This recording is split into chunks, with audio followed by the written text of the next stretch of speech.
أمير المؤمنين ارجع للآيات. فتلقى آدم من ربه علي، إني جاعلك للناس إماما علي، ثم لتسألن يومئذ عن النعيم علي، إنما يريد الله ليذهب عنكم الرجس أهل البيت ويطهركم تطهيرا علي.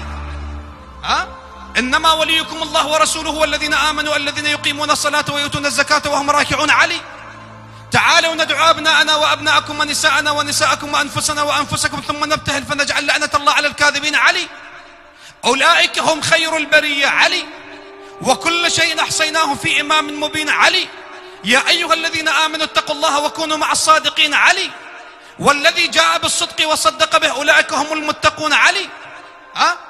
فمن استمسك بالعروة الوثقى علي، اهدنا الصراط المستقيم علي. يا أيها الرسول بلغ ما أنزل إليك من ربك علي.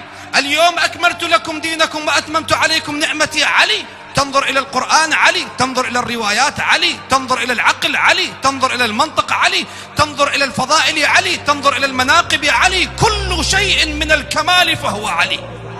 الناس حبك يا علي مفروض على الناس، حبك يا علي علاد رب العرش علاد غصبا على أعداء.